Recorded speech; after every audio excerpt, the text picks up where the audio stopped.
It's extra time. He shoots, and it's a goal! Hello and welcome back to the Extra Time podcast, coming at you in your ears and in your eyes. We're now out on YouTube if you're listening to this on your podcast app, so make sure that you check us out there as well. And today, I'm joined by Dougie Critchley. Hi, Dougie. Hello, mate. Good to be back on the podcast after a little while. How was your Easter? Easter was nice, thank you. I mean, it was helped by the weather, although obviously couldn't get up to much. Grace, my girlfriend's got a little decking outside, so we're drinking some wine, enjoying the nice weather. No, it was good. How was yours? It was very nice. It was hot. It was very hot. It was, wasn't it? Yeah, so I was too glad hot to for be able to me. go in the garden. Yeah, a little bit too hot for me as well. Like, I went and sat in the garden with Emma to read our books, and she kind of lay down, and when she turned around, I'd moved over and I was leaning against a fence in the shade.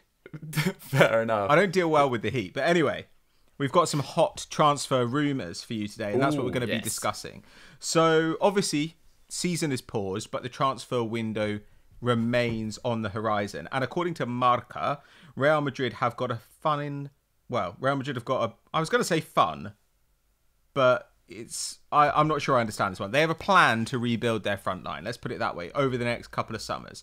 Now, apparently this year, that means they're going to compete with Man United for Jadon Sancho, and they want to bring Erling Haaland to the Bernabeu, and then they plan to go in for Mbappe in 2021, when the Frenchman will have just 1 year left on his contract.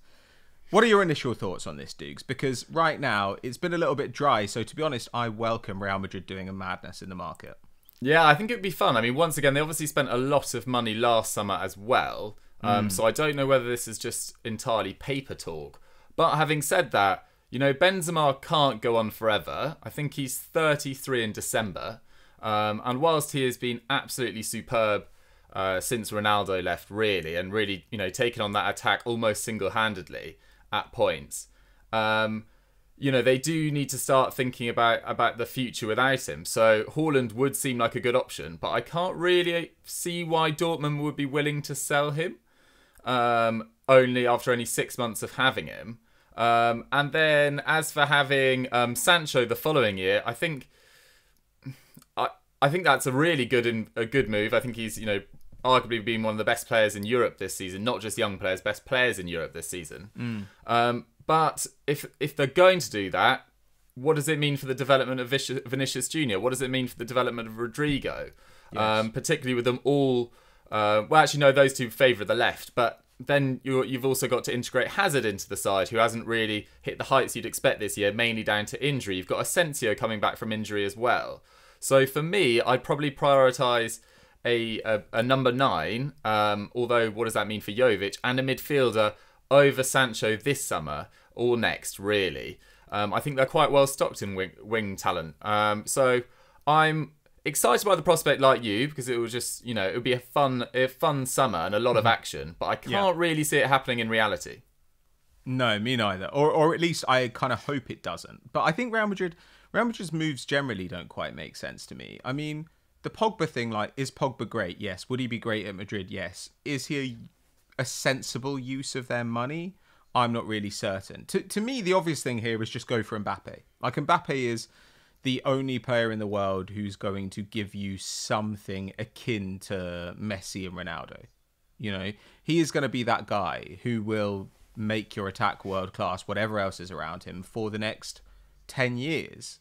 And so, I mean, Sancho as well would be a very good investment, but I completely agree. I think when you've got Vinicius, when you've got Rodrigo, and Asensio, who they did give a big new contract to, as I recall, it just feels like it would be kind of strange. On the other hand, if they want to get Haaland out of Dortmund, I think they might well have to include a player in the process. Like, you'd have thought that Dortmund would be interested in Jovic maybe going the other way. Or if they could maybe put Hakimi in, maybe? Oh, yeah, maybe that would do it. But, I mean, Dortmund have been linked with a quite interesting replacement for Sancho, certainly. Don't know how they deal with the striker.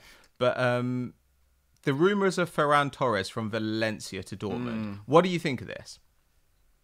Well, I really like Ferran Torres. I can't claim to watch Valencia every week, mainly because they've never particularly interested me as a side or in terms of a football entity. But I think Ferran Torres gives you great reason to get pretty excited. 20 years old. I think it's like 6 goals, 6 assists in the league and Champions League.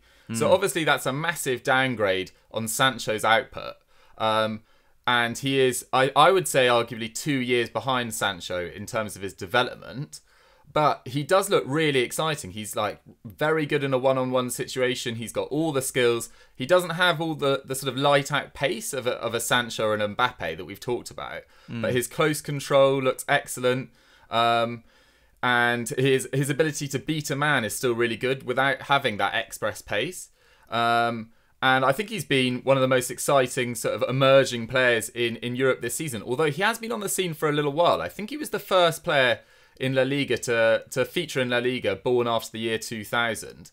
Oh, really? And also, I think he got both goals in the European under-19 or 21 final last summer. It must be the under-19.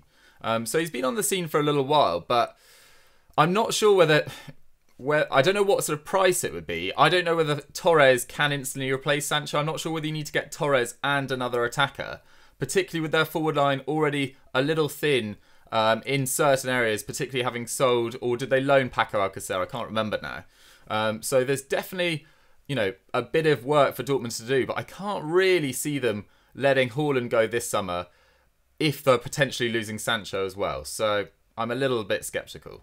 Yeah, I think Haaland will surely stay another year because it looks like he'll have this buyout active from the summer after this one. But I do kind of think the attack's pretty deep. Like, yes, it's extremely hard to deal with losing a star of the caliber of Sancho. But when you look around that squad, you think, okay, well, Julian Brandt has been getting minutes deeper in the midfield. Torgan Hazard has played quite a lot, but has been shifted around a lot. Royce has barely played lately anyway, I felt. So I don't know. Ferran Torres is probably going to play off the right and cut inside. And it just seems like it's not really the problem position for them. I feel like everybody in that squad can play off the right. Like, even Hakimi can deputise there, but certainly Brandt has played there in the past. Hazard has played there in the past. Even Haaland has played there a little bit in the past. And it just feels like they'd be kind of doing what Real Madrid were doing, just on a smaller scale. Like, Real Madrid would be going out and trying to fix a position with Sancho that is already not an issue. Yeah. If Dortmund then went and tried to get another guy to play off the right, I don't know. It just seems like that would also not really address the problem. Like, for a long time now with Dortmund, I feel like they've just swapped out a forward every now and then for another forward. And actually, it seems to me like the better thing to do would be to really, really try and invigorate that midfield, which has needed some work over the last few seasons, wouldn't you say? I was about to say, yeah, I think a sort of lights out under 23 coming of age sort of central midfielder would be the way to go. I think Axel Witzel's been absolutely superb since going there. Thomas Delaney as well had a very good campaign last year, but it feels like some of their players slightly stalling. I know Dahoud was very highly thought of a couple of years ago. Yeah. Same with Julian Weigl, who's obviously now left. So they look a little bit thin in that area, I would say. So I'd agree with you there. And then, Hummels has been hit and miss, I would say, this year, and I didn't really agree with re-signing him, but they could probably look to his long-term replacement as well. I think they're just probably worried as much as a sort of PR exercise how their standing would look if they didn't reinvest in another forward, having lost Sancho. So I think it's as much like a media and club sort of standing exercise rather than really the sort of clever sort of squad accumulation we've seen from Dortmund in the past, where they've sort of looked beyond this sort of issue and created a quite well-rounded squad. But I think they're in danger of becoming a little bit obsessed with that superstar, I would say. Where do you think is the biting point on the price? So he's got a 100 million euro buyout clause for Ferran Torres at Valencia, but because he's got a year left on his contract this summer, it looks like he might be available for less. Bild apparently say that Dortmund have floated a 40 million euro offer. What do you think is the most that you'd be willing to pay for the player? At the moment, I wouldn't go any higher than sort of 50, to be totally honest, right now. I think that initial talk of 100 million is way too high. I think even 60, you're probably, probably biting off more than is necessary there, or at least offering to. And especially we're not quite sure how the market's going to respond to the current situation as well. So there potentially might be cheaper options who are slightly more established as well. So I'd max say 50. As excited as I am by the prospect of Ferran Torres, I still think he's got a fair bit of work to do. I think his numbers, at least in La Liga, don't look sort of lights out spectacular yet. I think it's only 4 goals and 4 assists, so plenty of work to be done there. So I'd max say about 50. What do you reckon on that? I'd say so as well. Like I'm pretty positive about him as a prospect. Like I do think he's going to be a very good player, and I think the fact that Sancho is 19 colours our opinion of this. Ferran Torres at 20 is still very, very young and is pretty experienced. You know, he's played in the champ. Like, yes, his numbers aren't that great in the league, but they're better in the Champions League actually, in quite an evenly matched group. And I don't know, I'm pretty positive about him overall. I agree though. I think over 50 mil when you're a club like Dortmund, you start to think we could split this money and maybe pick up 2 guys. But should we move on to the second rumour that I wanted to talk about today? Let's do it. Because this is a juicy one. So Mundo Deportivo, which is a Barcelona paper, say that Barcelona are interested in signing Tanguy Ndombele from Spurs. They reckon the price would be around 60 million euros, which I think is a little bit optimistic. It's just slightly more than Spurs paid for the 23-year-old. And this basically comes obviously because Jose Mourinho has been talking about Ndombele in every press conference, seemingly. It's getting boring.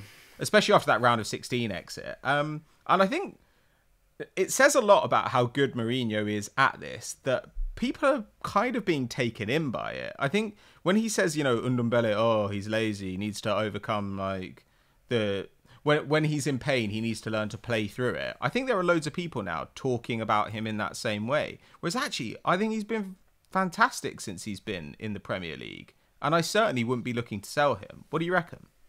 I'm totally with you. I wouldn't say he's been fantastic, but I wouldn't describe him as a flop in any way. He's had numerous injury issues, groin and hamstring, hasn't looked fully fit on occasion, and has actually had some really good performances mixed in there as well. I know he hasn't probably been quite as consistent as you want, but then who has at Spurs this year, really?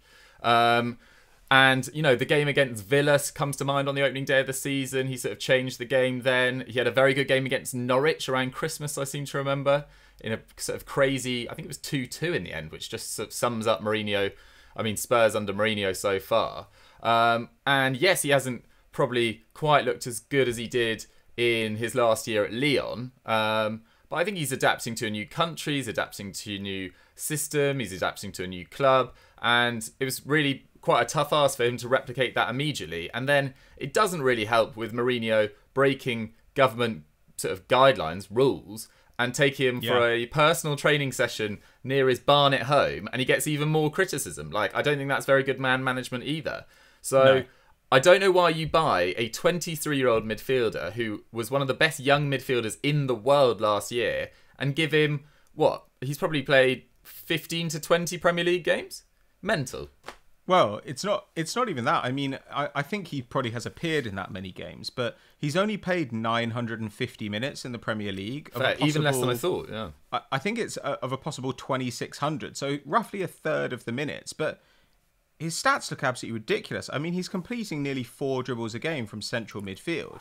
In the Champions League, it's 4.5 dribbles and winning the ball more than 4 times a game and creating 2 chances a match. Like, I don't really know what people want from him except for him to be fit. And I'm sure he would like that as well. I don't know. To me, though, I think that this would be quite a good fit for Barcelona. Do you think that this would make sense?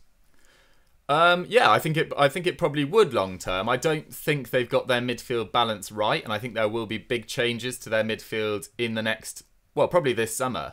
I think Rakitic looks like he's now going after being, made to feel like a potato, he said this morning, or something like that. Vidal looks like he's probably going as well. Busquets is, 31 now, I believe. De Jong, I think, has been excellent on occasion and deserves a lot of credit, but that he definitely needs help in that midfield, particularly defensively, I think, if Busquets does leave.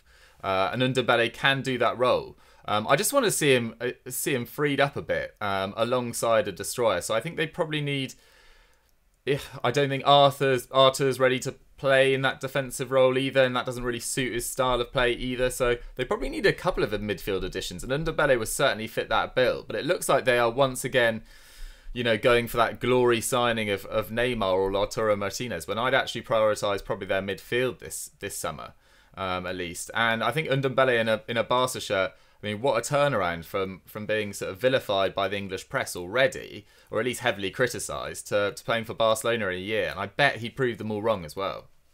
Yeah, I think if that price is anywhere near accurate, every big club should be interested. Because, yes, he's had a bad year injury-wise, but I'm not sure that there's necessarily reason to think that will continue indefinitely. On the other hand, Barcelona don't have a great record in this regard. But he's clearly capable of absolutely fantastic performances. Even his goal output. I mean, he's overperformed expected goals, but he's got 4 goals and assists in 900 minutes in the Prem from central midfield, which is absolutely ridiculous, really. And this is a guy who's really only coming into his physical peak over the next couple of years. So I absolutely think this is someone they should be interested in. I mean, people forget how little professional football he's played. I mean, I think he only made... It was only about 8 appearances for Amiens before he went on loan to Lyon, who then bought him. So he's got 2 and a bit years of professional experience under his belt.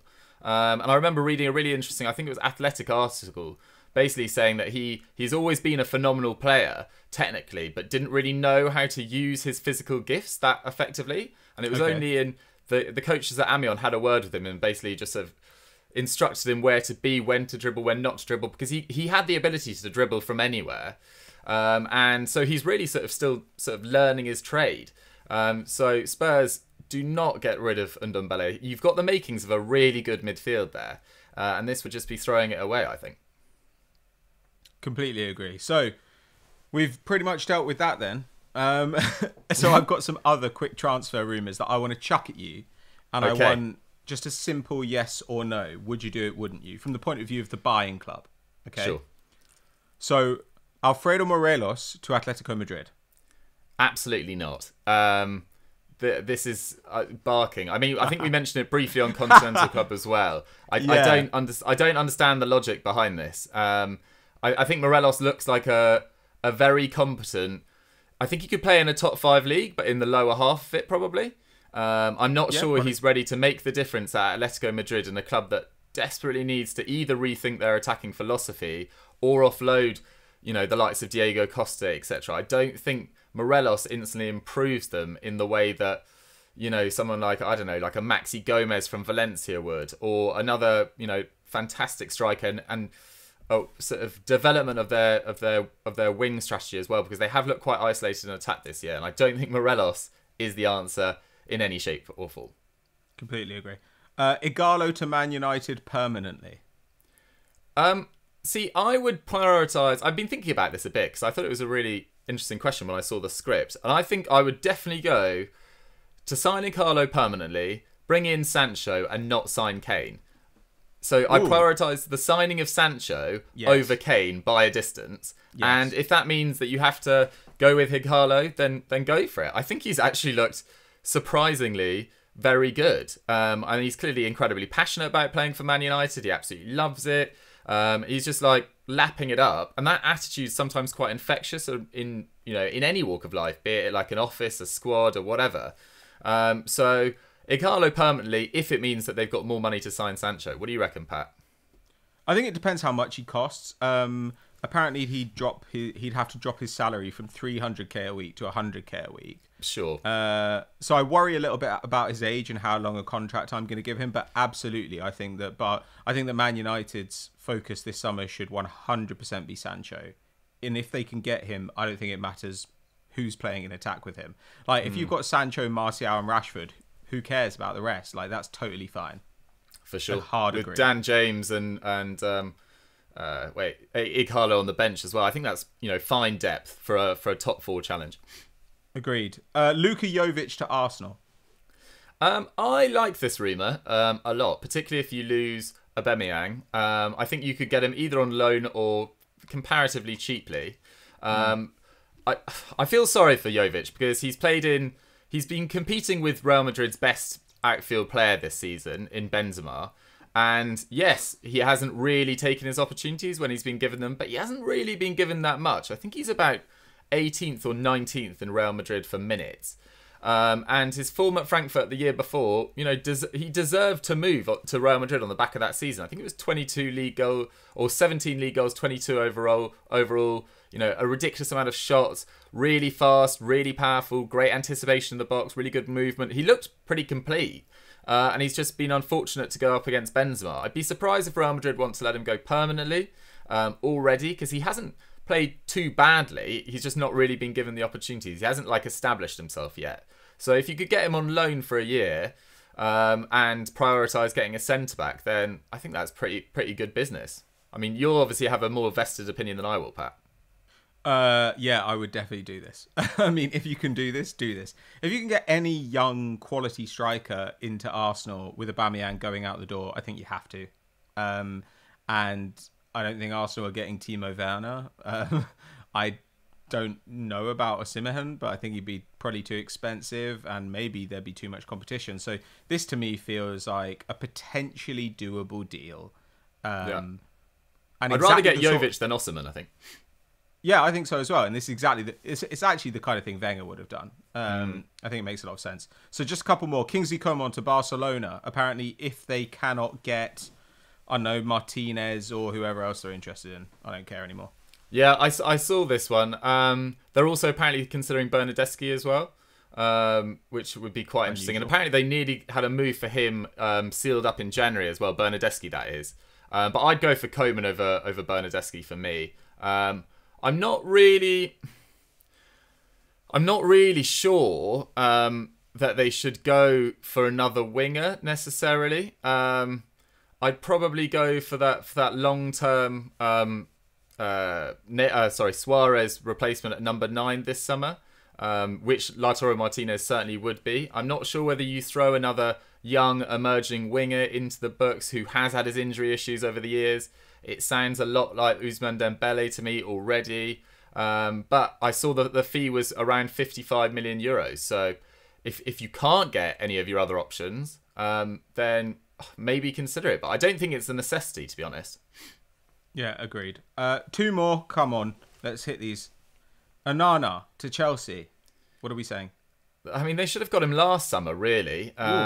They'd be a lot further along if they had.